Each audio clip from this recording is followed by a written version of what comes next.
બહુલક આપણે સ્ટાર્ટ કરી દીધું હતું લાસ્ટ લેક્ચરમાં અને બહુલકની અંદર મેં તમને સૂત્ર સમજાવ્યું, એક ઉદાહરણ કરાવ્યું અને તમને બધાને પણ બહુલકનું સૂત્ર હવે યાદ રહી ગયું હશે. જો અમુક ચેપ્ટર છે એની અંદર સૂત્ર ઉપર વધારે ભાર આપવાનો, કારણ કે આપણને 1 માર્કની અંદર આ સૂત્રો પૂછી શકે, સૂત્રના મીનિંગ પણ પૂછી શકે. મીન્સ કે આપણને એમ કહી દે કે ભાઈ બહુલકના સૂત્રમાં L બરાબર શું થાય. હવે આપણે શોર્ટકટ જ વાપરવું હોય કે L એટલે આટલા, F1 એટલે આટલા, ક્યાંય લખ્યું ન હોય, પછી ત્યાં કન્ફ્યુઝન થાય કે L ને તો અધસીમા કહેવાય, બહુલક વર્ગની અધસીમા. તો આવી રીતે સૂત્ર છે એ ખાસ ક્લિયર કરવા, લખતા રહેવા. આપણે આપણી કસોટી લઈ શકીએ. થોડાક ટાઈમ થાય એટલે આપણે જોવાય ભાઈ આ ચેપ્ટર તો આપણે 2-3 મહિના પહેલા ચાલી ગયું છે, તો ચાલ ને એના હું ચેક કરી લઉં મને દાખલા યાદ છે કે નહીં. તો આવું કરશો તો ગણિતની અંદર 100% રિઝલ્ટ મળશે અને સારા માર્ક તમે મેળવી શકશો. એક નાની બુકલેટ બનાવી લેવાની, એમાં દરેક ચેપ્ટરનો સારાંશ એટલે કે સૂત્ર, યાદ રાખવાના મુદ્દા કે વ્યાખ્યા કે એવું કઈ આવતું હોય બધું લખી લેવાય, જેથી કરીને આપણે જ્યારે એક્ઝામ ટાઈમ હોય ત્યારે 1 કલાક અગાઉ આખી બુકની અંદર જે કઈ આવતું હોય બધું ઝડપથી હાઇલાઇટ મેળવી શકીએ. તો આંકડાશાસ્ત્ર સ્વાધ્યાયની અંદર બહુલકમાં સ્વાધ્યાય 14.2 પેજ નંબર 240 આપણે પહેલો દાખલો આજે કરશું. તો વિગત વાંચીએ આપણે. નીચેનું કોષ્ટક 1 વર્ષ દરમિયાન એક દવાખાનામાં દાખલ થયેલા દર્દીઓની ઉંમર દર્શાવે છે. તો ઉંમર આપી છે વર્ષમાં, દર્દીઓની સંખ્યા આપી છે. 5 થી 15 વર્ષની ઉંમર હોય એવા એને 6 દર્દી મળ્યા. 15 થી 25 વર્ષની ઉંમર હોય એવા 11 દર્દીઓ મળ્યા. આ રીતે આગળ આપણે એનું જે માહિતી છે એને વાંચી શકીએ. નીચે લખ્યું છે ઉપર આપેલ માહિતી માટે બહુલક અને મધ્યક શોધો. જો બુક વાળા બહુ હોશિયાર છે હો, મારા કરતા વધારે હોશિયાર. એટલે શું કરે કે ભાઈ આ બધાય તો આગળ 14.1 માં મધ્યક શીખીને આવ્યા છે, તો આપણે હાલો ને એવું કરીએ કે ભાઈ આને બહુલક મેળવવાનું કઈ અને મધ્યક પણ મેળવવાનું કઈ. આવું કરવાથી શું ફાયદો થાય આપણને? તો કે એક તો પાના ભરાય, આપણે બેહવું પડે એક જગ્યાએ કે 2 દાખલા કરીએ એટલે વાર લાગે, અને ત્રીજું જે આપણને નથી ગમતું તે શું, તો કે આપણને દાખલા આવડી જાય. બરાબર? એટલે આની અંદર દરેકમાં ભલે મધ્યક આપણે કર્યું હોય અગાઉ, મધ્યક આપણે કરવો જ પડશે. એટલે જે સૂચના છે એનો ખાસ અમલ થાય. કેન્દ્રીય મધ્યવર્તી સ્થિતિના આ 2 માપોની સરખામણી અને અર્થઘટન કરો. હવે આવી વિગત આપણને આપેલી છે. ચાલો તો આપણે શરૂ કરીએ. તો ઈચ્છા આપણી પાસે છે કે ભાઈ આપણે પહેલા મધ્યક ગણવો કે પહેલા આપણે બહુલક કરવો. જે આપણે કરવા હોય એ દાખલાને આગળ સૌથી પહેલા કરી શકીએ. તો આપણે પહેલા એની અંદર મધ્યકને જ પસંદ કરશું. સોરી, મધ્યક શું, બહુલકને, કારણ કે બહુલકનું મેં તમને ઉદાહરણ હમણાં છેલ્લે લાસ્ટ લેક્ચરમાં કરાવ્યું હતું, અને ઉદાહરણ કર્યું હોય આપણે તો એ જે યાદ હોય, અને મધ્યક તો આપણને હાવ યાદ છે. એટલે બહુલક પહેલા કરશું, પછી કરશું મધ્યક. તો ચાલો સ્ટાર્ટ કરીએ. પહેલા લખી નાખીએ એડિંગ આનું કે ભાઈ અહીંયા આપણે બહુલક કરવાનો છે. આપણી 2 લીટી શું હતી? લીટી તો કે અહીં સૌથી મોટી આવૃત્તિ કેટલી છે જોજો બધા. તો 21 મોટા લાગે છે કે 23? તો કે હા ભાઈ 23 મોટા છે. ચાલો તો 23 લઈને આગળ વધીએ. તો સૌથી પહેલા લખી નાખશું અહીં સૌથી મોટી આવૃત્તિ 23 છે,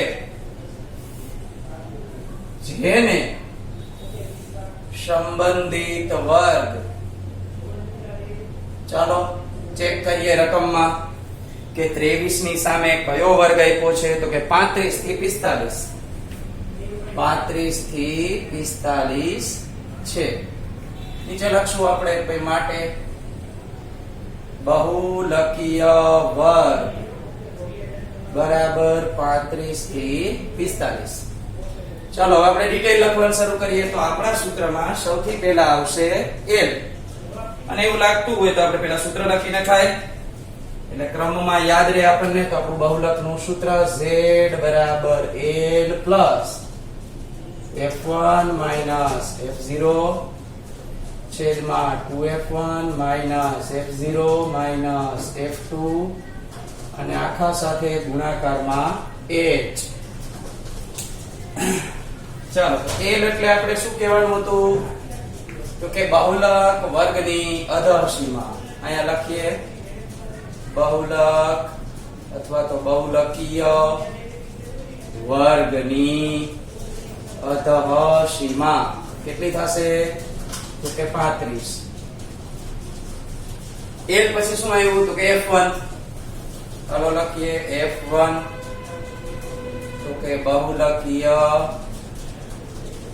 વર્ગની આવૃત્તિ. એ તો આપણે પહેલા જ દેખી હોય કેટલી? તો કે 23. પછી એની આગળ છે 0. ચાલો F0 બહુલકીય વર્ગની આગળના વર્ગની આવૃત્તિ. તો જે 23 આપેલા છે એની આગળ આપણે જોવા પડે કેટલા આપ્યા છે? 21. હવે F2 બહુલકીય વર્ગની પાછળના વર્ગની આવૃત્તિ. 21 ની 23 ની પાછળ તો કેટલા આપ્યા છે? 14. અને હવે બાકી વધ્યું ખાલી H. તો H એટલે થશે વર્ગ લંબાઈ. અને આ વર્ગ લંબાઈ આપણે જોઈ લઈએ. 5 માંથી 15 થયા, 15 માંથી 25 થયા, 25 માંથી 35, 35 માંથી 45. છેક સુધી જોઈ લેવાનું. 2 સેકન્ડ વધારે લાગે પણ આવૃત્તિ વર્ગ લંબાઈ સરખી છે કે નહીં ખબર પડી જાય. મધ્યકમાં આપણને એક દાખલા ગોટે ચડાવ્યા હતા, યાદ હોય તો. એક ઉદાહરણ મેં તમને એવું કરાવ્યું હતું કે વર્ગ લંબાઈ વધઘટ થતી હતી. તો અહીંયા આગળ એવું ન થાય એટલે આપણે જોઈ લેવું. તો 5 માંથી 15 ને એવી રીતે વધે છે તો આપણી પાસે ગેપ છે વર્ગ લંબાઈનો 10 નો. ચાલો તો હવે આપણે સૂત્રની અંદર ડિટેલ જે આપણને મળી ગઈ છે એ બધી કિંમતો મૂકી દઈએ અને ગણતરી શરૂ કરીએ. તો L એટલે આપણે લખશું 35. અહીંયા 35 લખ્યા પ્લસ F1 માઈનસ F0 એટલે કે 23 માઈનસ 21. આ 23 માઈનસ 21 છેદમાં છે 2 ગુણ્યા 23 માઈનસ 21 માઈનસ F2 અને એ આપણને આપેલા છે 14. ચાલો અહીંયા 14. H એટલે આપણી પાસે છે 10. ગણતરીમાં આગળ વધીએ. 35 ના 35 પ્લસ 23 માંથી 21 આપણે બાદ કરીએ તો 2 મળશે. છેદમાં 23 2 46. અહીંયા માઈનસ માઈનસ પ્લસ થઈ જશે. નિશાની મોટા પદ એટલે કે માઈનસ ની આવશે. 4 ને 1 5, 2 ને 1 3. અહીંયા 10. આ બંનેના ગમે એટલા ગદગદિયા થાય છેદ ઉડાડવાના નથી કારણ કે વચ્ચે માઈનસ છે. હવે 35 ને એમનેમ રાખશું પ્લસ અહીંયા આપણે 2 46 માંથી આપણે 35 બાદ કરી જોઈએ તો 6 માંથી 5 જશે તો 1 વધશે. 4 માંથી 3 જશે તો પણ 1 વધશે. હવે મારે 11 નો છેદ કોઈ પણ ભોગે 10 સાથે ઉડવાનો નથી તો કાંઈ વાંધો નહીં. મેં કાઉન્સ ક્યાંથી બંધ કર્યો છે? આ 2 10 20 એટલે આ 10 પણ સચવાઈ ગયા. હવે 20 ભાગ્યા 11 કરવાના છે અને રફ વર્ક તો હું કરાવું જ છું કારણ કે રફ વર્ક ની અંદર જ સાચી ખબર પડે કે છોકરાઓને અમુકને ભાગાકારે નથી આવડતા. કાંઈ વાંધો નહીં. 20 ભાગ્યા 11 કરીએ. 11 એકા 11 અહીંયા 9 આવ્યા હવે આપણી પાસે આંકડા પૂરા થઈ ગયા. હાલો અહીં પોઈન્ટ આપો. અહીંયા 0 11 8 88, અહીંયા 2 વળી 11 1 11, અહીંયા 9 વળી 11 8 88. એટલે આ તો ચાલ્યા જ રાખે છે અનંત સુધી. અહીં વાંધો નહીં, આપણે ત્રીજો આંક જોઈ લેશું. 8 આપ્યા છે તો આપણે બે જ આંકડા લખવા હોય તો 81 ના થઈ જાય 82. તો હવે હું અહીંયા એક અંક વધારી દઈશ, 1.82. તો દાખલાની અંદર લખીએ આપણે 35 પ્લસ 1.82. જો આશરે કિંમત છે, કારણ કે પોઈન્ટ પછી તો જે અનંત સુધી ચાલે જ છે. આ 35 માં 1 ઉમેરીએ એટલે 36 બનશે. તો z બરાબર બને 36.82.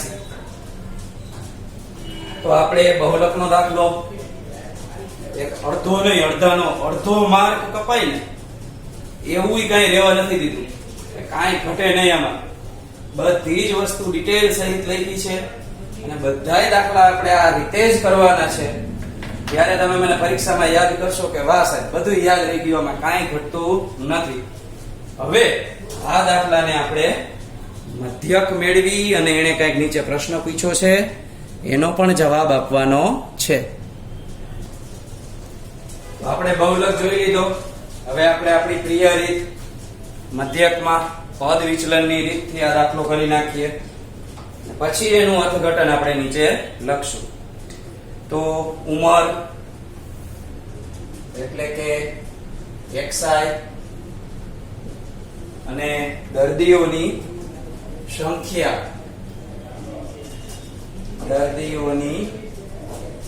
સંખ્યા એટલે કે fr. તો આ રીતે આપણે આની અંદર બે ખાના પહેલા રકમના બનાવી નાખીએ.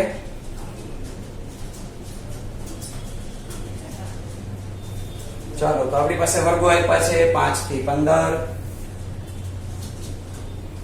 15 થી 25, 25 થી 35, 35 થી 45, 45 થી 55 અને છેલ્લો વર્ગ આપ્યો છે 55 થી 65 નો.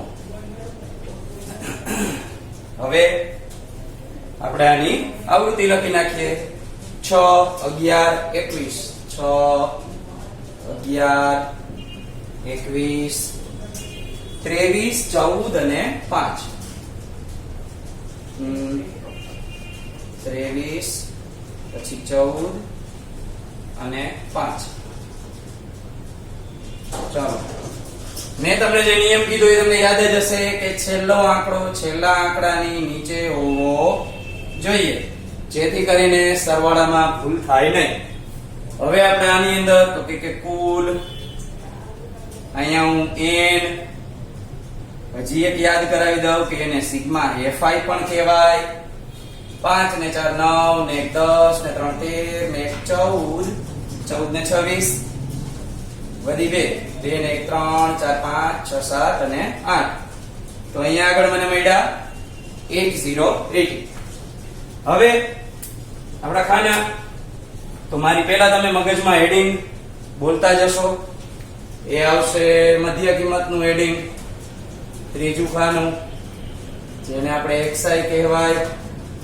પછી તો કે સાહેબ ui નું ખાનું આવે.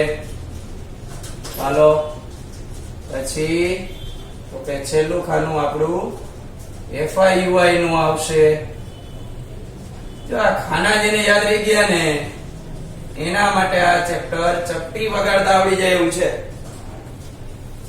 એટલે ધ્યાન રાખવાનું કઈ રીતના કેટલા ખાના કરવાના છે. ચલો, મધ્ય કિંમત તો કે પહેલા ખાના ઉપરથી બને.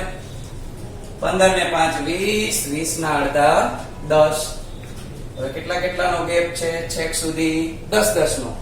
હાલો, હું આમાં 10 10 ઉમેરું છું. તો 10 ને 10 20, 30, 40, 50 અને 60. આનો સરવાળો નથી તો આનો પણ સરવાળો ના હોય. હવે આપણે એક સંખ્યા ધારી લઈએ a તરીકે. તો આ 30 સારા લાગે છે. આને આપણે a તરીકે લઈ લઈએ. હાલો એની સામે 0 0 ઉપર -1 -2 1 2 3 જા એકડા બગડા હું કામ લખી નાખું છું એનું મેં તમને લોજિક એક લેક્ચરમાં કીધેલું હતું કે મને ગમે છે એટલે હું નથી લખી નાખતો. સૂત્રમાં કિંમત મૂકશો ને તો આ જ જવાબ આવે. એટલે આપણે આ પદ વિચલનની રીત પસંદ કરીએ છીએ. હવે એ પાઈ હોય 6 2 12 આ -12 11 એકા 11 21 ગુણ્યા 0 એટલે 0 23 એકા 23 14 2 28 અને 5 3 15 આને આપણે કહેશું સિગ્મા fi ui. હાલો આનો સરવાળો આપણે અહીં કરી લઈએ. તો માઈનસ નો સરવાળો 2 ને 1 3 1 ને 1 2 પ્લસ નો સરવાળો 5 ને 3 8 8 ને 8 16 નો છગડો વધી 1 2 ને 3 ને 2 5 ને 6 તો 66 અને અહીંયા -23. તો આપણી પાસે મોટી સંખ્યા પ્લસ છે તો પેલા 66 પ્લસ લખીએ એમાંથી અડવેક થી 23 કાઢી નાખીએ. હાલો 6 માંથી 3 ગયા 3 વધ્યા 6 માંથી 2 ગયા 4 વધ્યા તો આપણને પરફેક્ટ આન્સર કેટલો મળ્યો 43. તો આપણું સૂત્ર કાચો માલ ભેગો કરી લઈ. શું તો કે ભાઈ અહીં a બરાબર કેટલા હતા 30 પછી સિગ્મા fi ui કેટલા આવ્યા 43 પછી n બરાબર કેટલા મળ્યા તો કે 80 અને h બરાબર મળ્યા છે 10. તો સૂત્રની અંદર આપણે કિંમત મૂકી દઈએ. એટલા સૂત્ર તો લખો x બાર બરાબર a plus sigma fi ui છેદમાં n ગુણ્યા h. ચાલો a એટલે 30 સિગ્મા fi ui એટલે 43 n એટલે 80 h એટલે 10. ચાલો આઈડે કે ચાઈડે કાઈ પોત છે 0 0 વિડા 43 ભાગ્યા 8 અહીંયા 30 અહીંયા હું કરીશ 43 એને ભાગ્યા 8. ચાલો રફ વર્ક કરી લઈએ ભાગાકારનું. આ 43 એને ભાગ્યા 8 8 પંચા 40 3 વધ્યા પોઈન્ટ આપ્યા 0 8 4 32 વધી જાય તો 3 એ ભાગાકાર લઈએ 8 3 24 6 આવ્યા વળી 0 દઈ દીધો 8 સત્તા 56 સાથે ભાગા લાવ્યો 56 4 0 દીધો 8 પંચા 40 તો 0 0 થઈ ગયા. તો આ ત્રીજા આંકડાને બિચારો એકલો જ છે તેનો ઉડાડવો નથી. આપણે એને એમનેમ રાખશું 5.375. નહીતર આપણે ઓલો 5 નો નિયમ કરીએ 5.375 ને એમનેમ રાખશું 30 પ્લસ 5.375. આનો આપણે સરવાળો કરી નાખીએ. તો સરવાળો કરી નાખીએ તો 30 ને 5 35 મળે અને 375 અથવા કરીને તમારે લખવું હોય તો આવું લખી શકો કે આશરે 35.38. જરૂરી નથી કે અથવા કરીને લખવું. મેં શું કર્યું આ 5 છે આમાં ઉમેરી દીધો છે નવું કઈ કર્યું નથી. તો આ રીતે આપણને મધ્યકનો જવાબ મળી જાય. હવે અર્થઘટનની વાત આવી તો અર્થઘટનની અંદર તમારે કાંઈ નવું લખવાનું નથી. આ ઉંમર છે એટલે મેં અહીંયા બે આંકડા કરી નાખ્યા છે 35.38 વર્ષ. તો આપણે એક વસ્તુ જોઈ શકીએ બહુલક એટલે વધારે વાર રિપીટ થતું હોય તે. આપણો બહુલકનો જવાબ હતો એ મેં લખી લીધો છે એટલે 36.8 આવ્યો હતો. અને મહત્તમ સંખ્યાના દર્દીઓની ઉંમર આપણે અહીંયા અર્થઘટન લખીએ. અર્થઘટનની અંદર પહેલા આપણે બહુલક વાળો જવાબ યાદ રાખી લઈએ 36.8 હતા એટલે આપણે દવાખાનામાં દાખલ થયેલ દર્દીઓ પૈકી મહત્તમ સંખ્યાના દર્દીઓની ઉંમર, મહત્તમ સંખ્યાના દર્દીઓની ઉંમર 36.8 વર્ષ તથા સરેરાશ ઉંમર જોઈએ તો એ કેટલી આવી હતી આપણને મધ્યકનો જવાબ એ લખશું 35.38 વર્ષ મળે. લીટી મેં થોડી ઘટાડી નાખી છે, લીટી તમે હજી વધારે મોટી લખી શકો. આ માત્ર અર્થઘટનની વાત છે એટલે આપણે ડિટેલ એને આપી દીધી. તો આ રીતે વિદ્યાર્થીઓ આપણે બે દાખલા એકસાથે ગણી શકીએ અને એનું જે અર્થઘટન આપ્યું હોય એ પણ આપણે લખી શકીએ. તો નેક્સ્ટ ટાઈમ 14.2 ની અંદર આપણે આગળ વધશું અને એક્સ્ટ્રા દાખલાઓ પછી આપશું.